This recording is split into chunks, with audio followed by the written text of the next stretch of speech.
Bienvenue, aujourd'hui on s'attaque à un sacré penseur, Héraclite.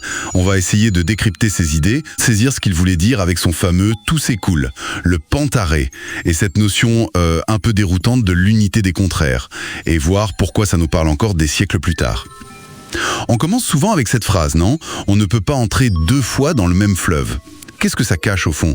Justement cette métaphore du fleuve. C'est central pour comprendre sa vision du changement permanent, que rien ne reste pareil. C'est l'image la plus connue. Et il utilise aussi celle du feu. Une flamme, ça a l'air stable, mais en réalité, c'est un processus constant. Ça brûle, ça transforme. Mais attention, ce n'est pas le chaos pour Héraclite. Il y a un ordre derrière tout ça, le logos. Le logos, ouais. C'est-à-dire une sorte de raison universelle, une loi qui structure ce changement continu. Ce n'est pas juste un écoulement désordonné, il y a une logique profonde. D'accord. Et ce logos, ça nous mène à cette autre idée, encore plus étrange peut-être, l'unité des contraires. Ouais. Quand il dit par exemple « le chemin qui monte et celui qui descend », c'est un seul et même chemin. Franchement, ça défie un peu notre façon de voir les choses, non ? Tout à fait. C'est contre-intuitif au premier abord, mais prenez l'exemple du chemin. L'idée même de monter n'existe que parce qu'il y a la descente. Ce sont les deux faces d'une même réalité. Et Héraclite va plus loin. Il ne parle pas juste d'opposés qui se succèdent, comme le jour et la nuit. Il parle d'opposés qui se constituent l'un l'autre en même temps. Comme quoi par exemple ? Pensez à un arc. Sa force vient de la tension entre le bois qui veut reprendre sa forme et la corde qui le tend. L'un ne va pas sans l'autre. C'est cette tension, cette opposition dynamique qui fait l'arc. Sans ça, c'est juste un bout de bois. Je vois. Mais si on pousse cette idée, est-ce qu'on ne risque pas de tomber dans une sorte de fatalisme ? Si le bien et le mal, la guerre et la paix sont liés, est-ce que ça veut dire qu'on ne peut rien y changer ? C'est une très bonne remarque. Je pense qu'il ne faut pas interpréter ça comme une invitation à la passivité. Reconnaître ce lien, ce n'est pas dire que tout se vaut, c'est plutôt comprendre la dynamique. La tension entre les contraires, c'est le moteur de la réalité. La santé prend son sens face à la maladie, non ? Comprendre ça, c'est peut-être mieux naviguer ces tensions justement, pas chercher à en éliminer une partie. D'accord, je vois mieux.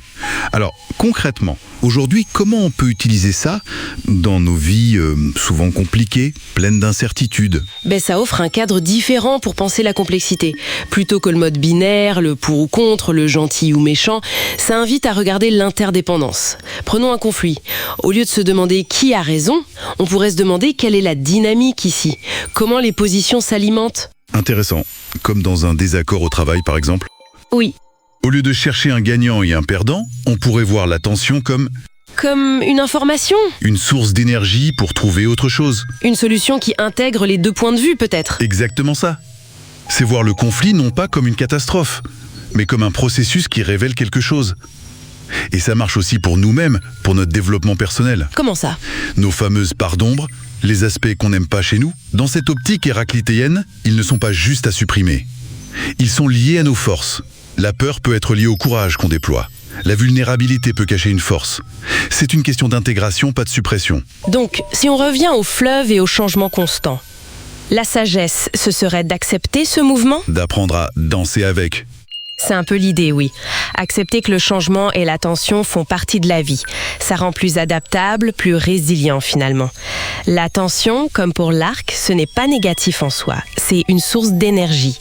Comprendre l'unité derrière les contradictions apparentes, ça aide à moins subir, à naviguer plus consciemment dans ce flux. Bon, si on devait résumer les points clés qu'on retient, le changement est partout, tout le temps. Les opposés ne sont pas séparés, ils se définissent l'un l'autre et la tension entre eux est dynamique, même créatrice. C'est ça. Et au-delà des concepts, c'est une posture différente. Ne plus juste se plaindre du changement ou du conflit en mode « pourquoi moi ?» etc. Mais plutôt chercher à comprendre le logos derrière. Qu'est-ce que ça m'apprend ? Quelle est la dynamique ? Le fleuve, il rencontre des obstacles, mais il trouve toujours son chemin, en quelque sorte. Et pour finir, une petite question. Si on arrêtait de voir les défis comme des batailles à gagner, mais plutôt comme des tensions pleines de sens, des chances de voir plus large ou de se transformer, qu'est-ce que ça changerait au fond dans notre quotidien ? Voilà une plongée stimulante dans la pensée d'Héraclite.